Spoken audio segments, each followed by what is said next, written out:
One infection could be the reason behind your child's dysregulated behavior. Let's dive in so you can learn more.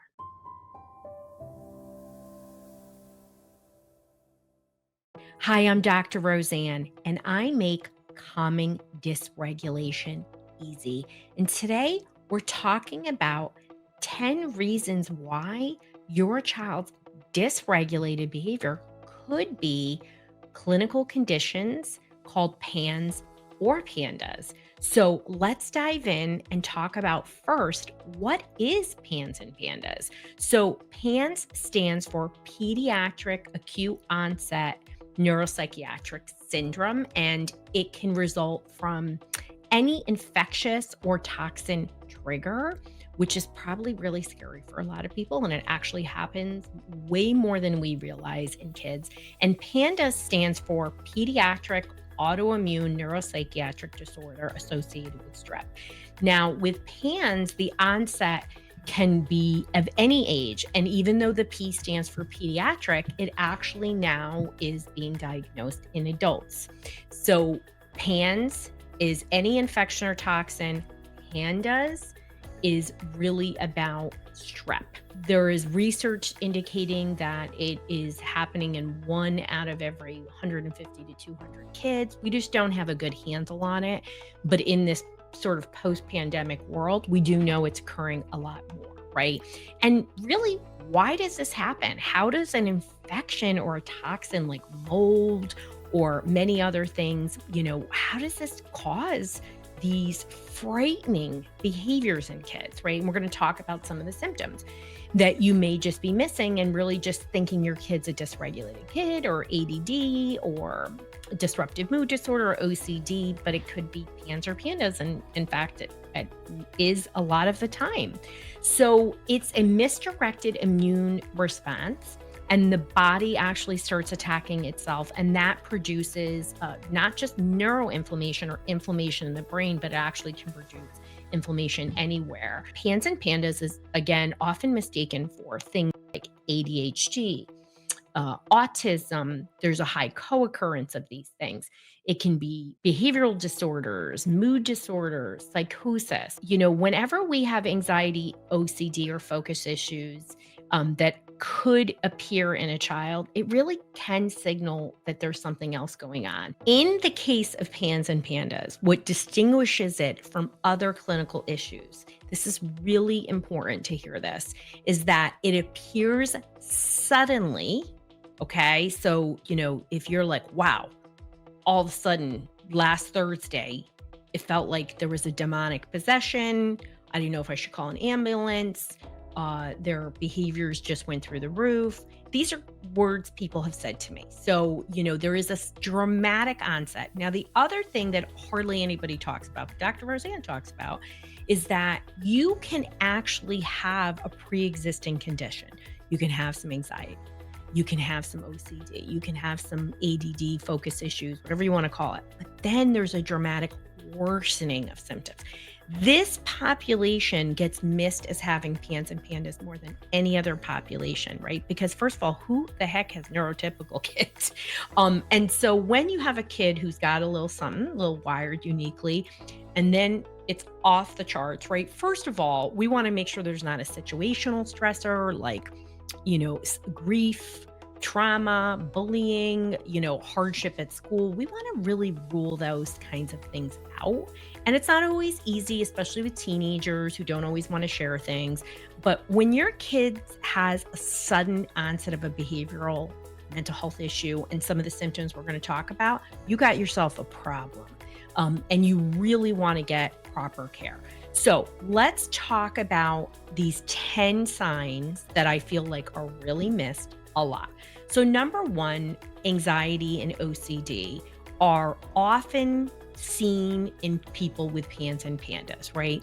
Now with OCD, obsessive compulsive disorder, right? It's very much, as well as anxiety, these are internal conditions. So unless You have observable behaviors, right? So, oh my gosh, my kid's complaining of stomach aches. They're wringing their hands. They're having problems sleeping, that are really kind of classic missed signs of kids that are struggling internally. And in the case of OCD, you have observable rituals, which, by the way, usually don't come out for a while. You really often sometimes miss this in general. But what I do see is that these are very common in PANS and PANDAS, and OCD rarely am I treating OCD as somebody who's an OCD specialist and PANS PANDAS specialist. Am I rarely treating somebody with OCD where there isn't an infection and toxin trigger or an exacerbator of what's already there, right? And we're having this conversation because this is all about calming regulating the nervous system and really getting you the right treatments. Because if you're not getting your kids the right treatments, especially early, it just amplifies, and amplifies. And in these conditions, particularly OCD and anxiety, you actually reinforce it in the brain and it becomes harder to untangle. Not impossible. Don't let anybody ever tell you that these conditions have to be lifelong. They probably work for pharma. It's really, you have to address it by calming the nervous system and the behavioral unwinding. And if you want more support and guidance on this, and you're unsure of where you're going, I'll talk about it again, but you want to go to drroseann.com/help, and you want to take our solution matcher. And it's really designed to walk you through exactly what you need and get you the right solution. It doesn't matter what your clinical condition is. I'm talking about PANS and PANDAS, and I'm talking about emotional dysregulation here, but I'm really hoping that you are like the majority of the families that either work with us in our group or one-on-one. You're coming in because you're realizing what you're doing isn't working, and there's nothing more important than your child's emotional health, right? So, you can leave your kids money, but you want to leave them generational emotional wealth, right? It's very important. Number 2 sign that you may miss is actually emotional dysregulation, right? So you have a child who's, generally got it together. All kids, dysregulate at some point. It's perfectly normal. If they're really struggling, with recovery and they dysregulate with a high frequency and high intensity, you got a problem. But if you have overnight emotional dysregulation, like what just happened, big red flag possibility of PANS and PANDAS, right? Now, again, remember, you want to rule out those situational things, the things that are happening you may not be aware of. Like their friends might have just excluded them on a Snapchat and they're a hot mess. I mean, like they get it. They understand, right? You want to make sure, but emotional dysregulation at a high level with poor recovery and it's coming out of nowhere is one of the top signs that people will come to me, particularly when they felt like their kid was pretty typical. Number 3, tics or motor issues. So all of a sudden, your kid starts developing tics, which are movements, uncontrollable movements, right? You might see, an eye blink or a throat clearing. I mean, tics can be very, very apparent, but if it's a sudden onset, you want to think about PANS and PANDAS, and then you want to kind of listen to these other symptoms, because most of the time when it's PANS and PANDAS, you got multiple things going on. These are just the 10 most common that I see. And people can have all 10 and still get missed as having PANS and PANDAS. And why is that? Because they didn't get expert care, which is a bummer. The good news is there's a lot more providers, right? Number 4 is developmental regression. So PANS and PANDAS, because it's a neuropsychiatric condition and it affects the brain, that neural inflammation, you can just have a loss of skills, right? And that can be, number 1, handwriting. See that a lot. All of a sudden your kid's writing, pretty normal. And then their handwriting declines. I personally saw that with my son with PANS, that all of a sudden we had gone to OT. I'm not saying he was a great handwriter, and lost the skills in that. He also never ever, he was just sharp as a tack, right? And he lost memory skills. And I was like, what is going on? He can't remember anything. totally out of character, even though he was like, there were a lot of things going on. I thought, what's going on? Loss of skills in any of the academic areas. I've had kids who were totally normal readers all of a sudden get diagnosed with dyslexia with no history of phonics problems, no family history of dyslexia, and they lost their reading skills. I mean, you don't know where it's going to hit. And some of this with the infections and toxins, they sort of pull out genetic propensities towards things. And that's why it's hard to really pin down, and exactly what it's going to look like, because we have a unique imprint, right? And our biology does affect us, but biology does not define us. And so there also can be loss of toiling skills. So we'll talk a little bit about that. Number 5, sleep disturbance. So you can see everything from difficulties getting to sleep.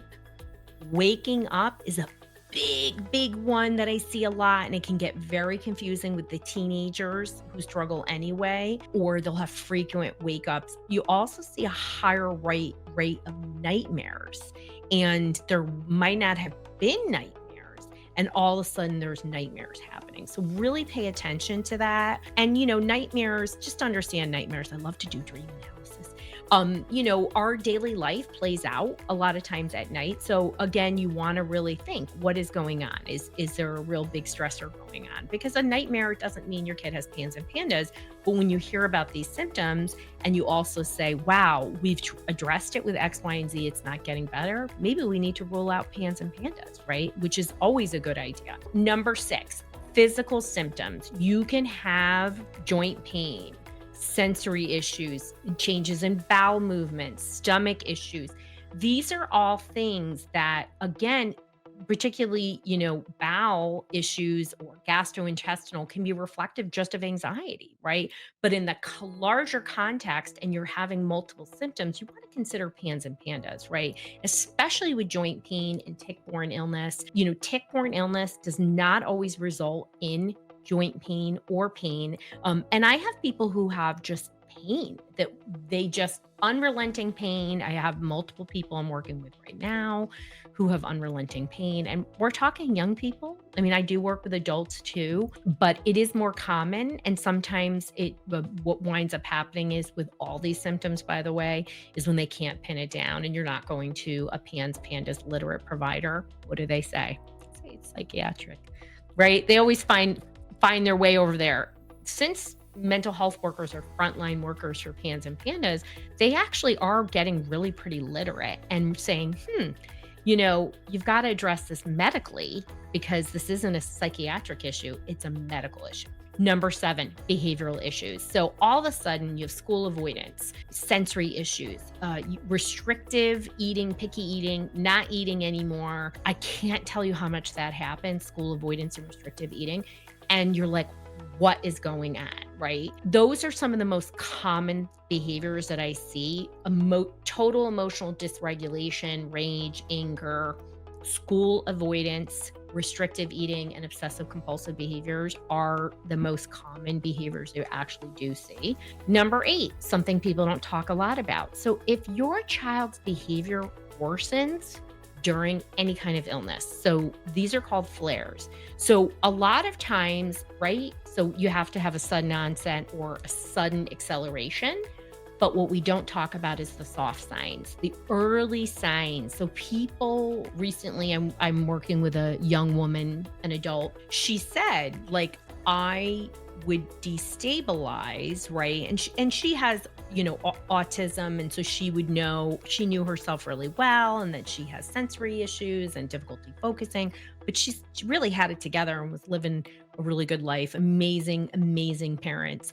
And, gotten sick. And every time she had gotten ill before, she felt like that her symptoms just kind of kept edging up. And it's really cool to talk to an adult and really hear what their experience is. Because a lot of times, what I do is I'm a detective, and I go back and we pull all the pieces together, and I'm really a big strategist and help people move forward by connecting the dots.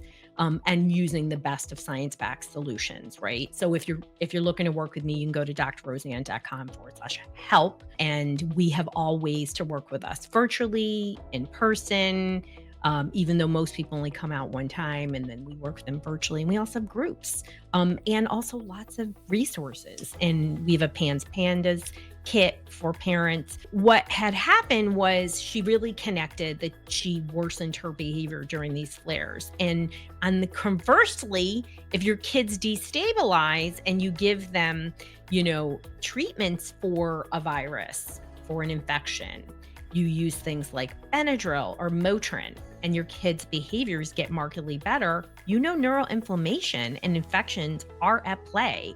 And a lot of times people will have exhausted all these other things and they realize there is some level of flaring going on. And then they stumble on videos like this. So I'm super happy that I know that these things really impact you, and in a positive way. Number 9, urinary frequency. So when the infections and toxins get in the body, for some people, it produces urinary urgency, and you'll see a high level.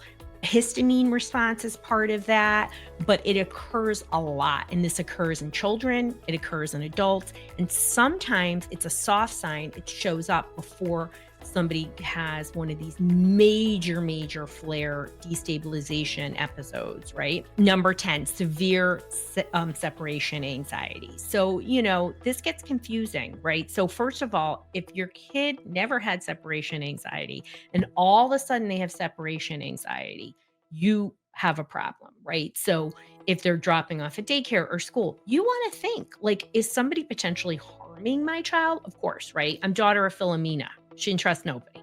We weren't allowed to go to sleepovers. She wouldn't let us be altar servers. She knew what was going on in the world. And I could tell you some stories. And, if you're in our brain community, you can hear some of those stories. I'm very grateful that she didn't allow those things. And we don't allow our kids to do those things too. I'm a mental health worker and I know too much. But what you really want to make sure is rule out there's no level of harm. But if all of a sudden separation anxiety comes on, it is one of the hallmark symptoms that are there. Yes, young children developmentally go through this. And so some of it could be developmental, but think about these 10 symptoms. These are not all the 10 symptoms. These are ones that I see day in and day out. And so I'm here talking about it because PANS and PANDAS can mimic ADHD, anxiety, OCD, all the depression, mood disorder, autism. There can be an overlap. There's a huge overlap between autism and PANDAS. It co-occurs, and any of these clinical issues can co-occur. It doesn't mean you don't have OCD or you don't have anxiety, but infections and toxins can be like throw fire on there, right? Like really throw fuel on that fire and increase it. And what's so important is that we're catching this early so your child can get the help that they need. I really hope that this got you thinking and maybe wondering why your child's behavior is not improving, while there's such difficulties at home. Maybe they're struggling with, school refusal or picky eating. PANS and PANDAS is treatable, and you need to find the right help. So if you're looking for help, you can always go to my website, drroseann.com/help, and take that solution matcher. Continue to watch these videos. It's really me giving you this expert care that I've helped thousands of other families, and I don't want any child like my own to suffer from PANS and PANDAS and drag this out any further than it has to be. And I want you to feel hopeful that the right solution is ahead.